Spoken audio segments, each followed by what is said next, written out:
Hi, everyone. Welcome to Dia-Logue, the Diapoint Podcast. I'm your host, Pam Durant, and I'm excited for another episode today where I will be writing solo.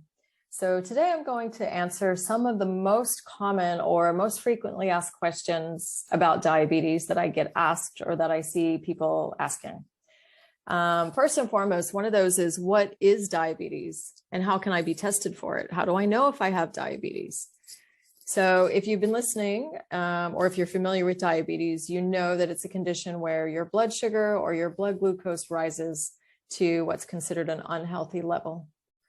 Insulin is the hormone that is created in the pancreas, which allows glucose from our food to be transferred into our cells, and that is how we get energy. If glucose isn't properly processed, or if there's not enough insulin, then the glucose gets trapped in the blood and it can't reach those cells. And for some people that produce no insulin at all, that can be quite dangerous and even deadly. And the way they test that, and yes, what we do, sometimes do like a finger check and check in the morning when you're fasting to see what your blood sugar is.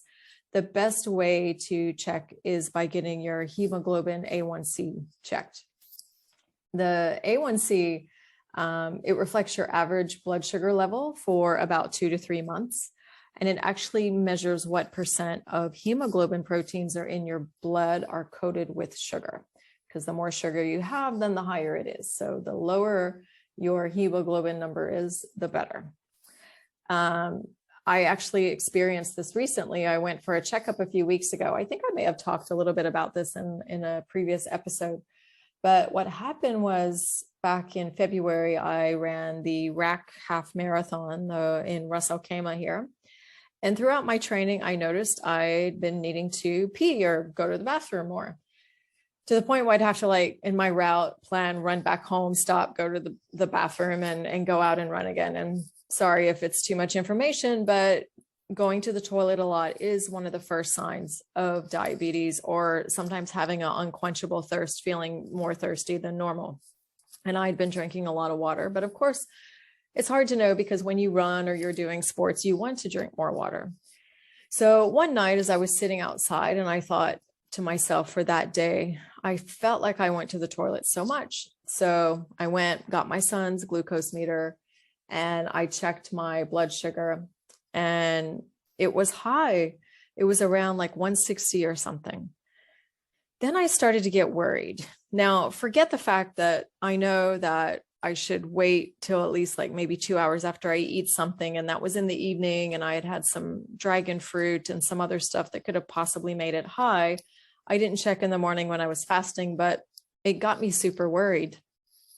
And for a very brief moment in time, then I started thinking of all the things that, can I still eat fruit in the evening, for example?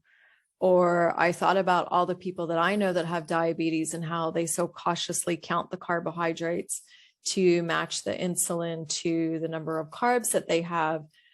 And it really hit home with, wow, what a burden this is. Even though I've been doing it for my son for the last 12 or 13 years, I still got really worried. So I finally put that worry aside. I think that night I didn't sleep so great, but then the next day I said, okay, put the worry aside, go to the doctor and get it checked.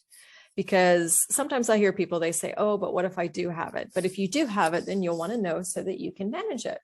And it's a very manageable thing. And I even, I don't want to make that sound so simple, because it's not, but I even told myself, okay, let's not worry about it. Let's check your A1C first, talk to your doctor, and then see what she says. And my A1C came back within range, and it was fine. So I don't have a diabetes diagnosis, but I still manage it in my son. And I have a newfound empathy for, some of what he and other people with diabetes are going through. Some people think diabetes doesn't cause health problems, but if you don't take care of it, it can. It can cause things like heart disease, high blood pressure, stroke, kidney disease, eye damage, because the nerves behind our eyes are very sensitive to high blood sugar, or sometimes problems with your feet. And those are pretty much the most common ones. The other things can happen as well. So it's important that if you do have diabetes, that you manage it and I'll talk a little bit about managing it in a bit, and that you're going for regular checkups with your doctor. What type of diabetes might you be at risk for? So people ask a lot of the times things like, can type 2 turn into type 1? No, it can't.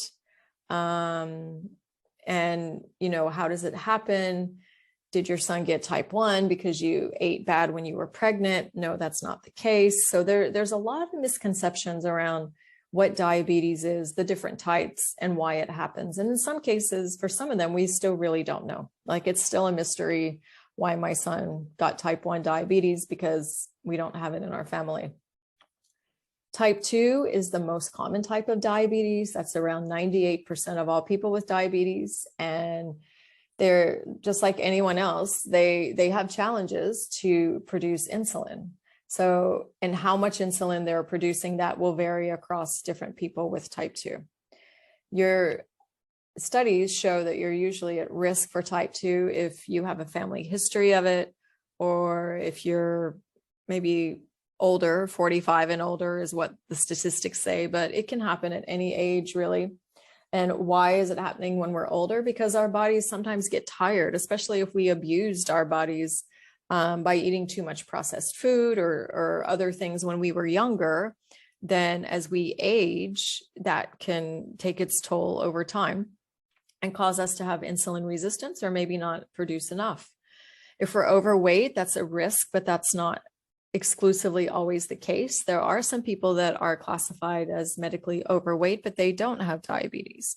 However, it's good to lose weight and find an ideal weight range for you, because that puts the extra weight puts stress on your joints and your body and all your other organs. So just in general, being healthy. Being physically active, being physically inactive or not exercising enough can also support insulin resistance and type 2 diabetes. And also for some people, they might see it start with high blood pressure, and that can sometimes be a sign or an indicator. Type 1 diabetes is where your body does not produce any insulin. This is the kind of diabetes that my son has. He was diagnosed at 20 months old, and we don't know why that happened, like I said.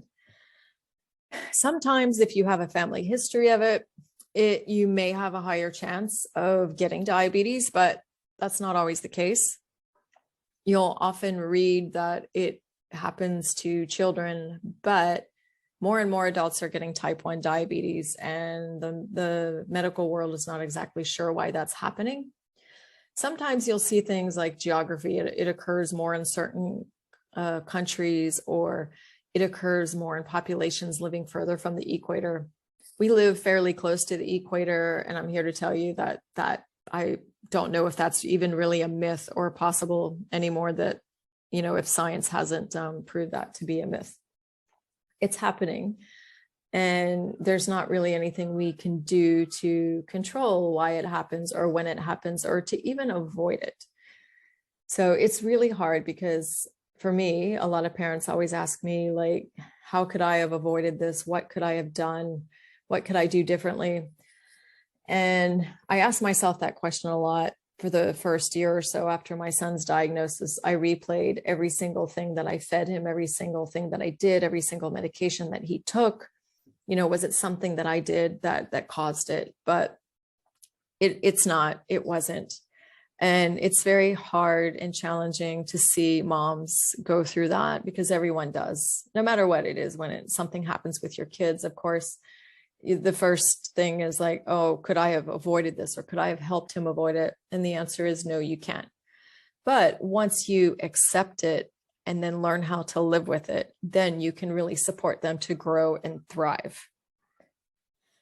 Prediabetes is a condition where you have what's considered higher than normal levels of glucose in your blood, but it's not as high yet to be called type 2 diabetes. Some people see it as like a first step to, or a warning sign that you could get type 2 diabetes, and that maybe you can reverse or prevent type 2 from happening. You might be able to. Sometimes genetically, you might not be able to. But again, still, it's a sign that you want to look into your lifestyle and see if there's anything that you can change. Gestational diabetes develops when a woman's pregnant. It's super critical to have the test for gestational because high blood sugar affects both the mom and the baby's health. It can cause birth defects. So that's really important to be tested. And usually it can be controlled through healthy eating, exercise, and sometimes medication might be needed, but this is all as recommended by a doctor. And then usually what happens, gestational diabetes will go away after the baby's born. Sometimes then a woman can have a higher risk for developing type 2 diabetes because she had gestational diabetes, but that's why it's super important to go talk to your doctor. How can diabetes be treated? So this is something that a lot of these questions are things that I get triggered by because every day I get the headlines from Google about the best foods for diabetes, how to treat diabetes, how to cure diabetes, how to reverse diabetes. These headlines can be damaging because one, I think they leave the wrong impression about diabetes, and not everyone can reverse their diabetes. Not everyone can, just treat it so easily with one small lifestyle change or eating one of what they say is the best foods for diabetes.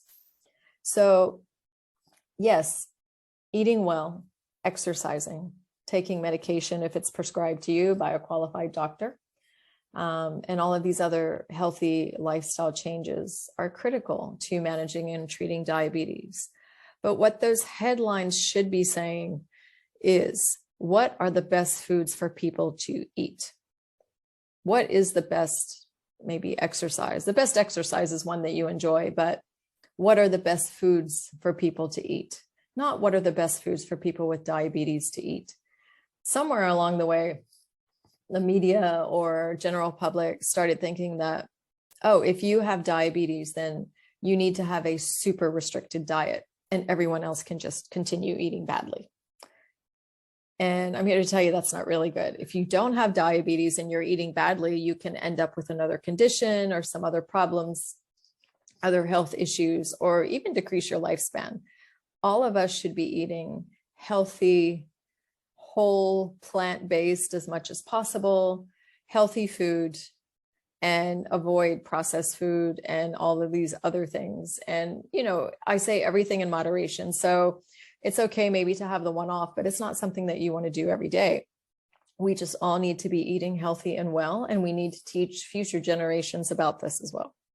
Last week, my son actually had a field day at school, and I didn't realize until the night before that they were having donuts. So there was a call out to the WhatsApp group to get more donuts to make sure they'd have enough. Okay, we don't eat donuts at home. We don't ever really buy them when they're out. So there's donuts. So that's fine. My son knows how to work his way around a donut. He knows how much insulin to give for a donut. He knows how many carbohydrates are in the donut. So I'm confident that he can manage, and he did a really good job. But for me, what the bigger message is if you have children and it's a sports day and people are out, running around under the hot sun, and in addition, just as you teach them to drink water, why would we not teach everyone to fuel their bodies properly? Especially kids, they're impressionable, and a lot of them might grow up to be athletes or continue to do sports as adults, no matter what they're doing at work. Teaching them that if they're eating well and that they'll have better performance is, not a bad way to go. So I'm not against the donuts, but I am all for everything in moderation. How can you manage diabetes better if you have it? As I mentioned, exercise and what you eat does help. And I see that in my son. When he's active, his blood sugar is so much better. And exercise has an exponential effect. It can even cause low blood sugars in a type 1 up to 24 hours or sometimes longer after he exercises. But in managing diabetes, you need to know, the more information and data you have, the better. So the more you check your blood sugar, the better. And if you have type 2, you may not be on a continuous glucose monitor, so you may not have that data all the time. So you do need to make the effort to check your blood sugar through your glucose meter more frequently. If you don't check it, then you don't know if you're managing it well, and you won't know if your medication dose is correct, and your doctor won't know, and you won't know how these foods and other things are affecting you. You also want to make sure that you drink enough water, get enough sleep, eat well, the best food that you can, and take care of your overall health. That's how you can best manage your diabetes. But again, like I said, outside of checking your blood sugar regularly, everyone needs to be doing these same things: exercising, moving, eating well, and healthy. Some people think that because they're thin, that they'll never get diabetes, because diabetes is associated with obesity or being overweight. But that's not always the case. Some of the studies about diabetes show that 20% of people who get diabetes are in fact thin. They're not overweight. So weight is not always an exclusive indicator as to whether or not someone will get type 2 diabetes. So I think that's something important for everyone to know. And when it comes to eating healthy, what do we mean by that? More plants, more water, less processed food. You can also look at your macros as well. Sometimes people with diabetes, or people might tell someone with diabetes that they need, like I said, need to eat really restricted. But what they need to do is look at the kind of foods that they're eating and look at the macronutrients and what is made up, what your food is made up of. Yes, calorie counting is important if you want to lose weight, because we need to burn or use more calories than we put in our body. But we also need to understand the macronutrients, and that would be the carbs, the protein, and the fat. Typical recommendations are around 50% of your food should be carbohydrates, 20% will be protein, and then that remaining 30% could be fat. Now, depending on who you talk to and which country's guidelines you're looking at, it might slightly vary. It may be more protein, it may be a little bit of fat. And then there's a lot of these different diets out there: keto, which is like virtually no carbs, or paleo, or other things. So you just need to really understand what all the choices are and talk to your doctor about it, or if you've tried some for yourself, and see how you're feeling. I personally, I've tried keto. I don't eat meat though. I hate meat. I haven't eaten it really for 30 years now, maybe, for the most part.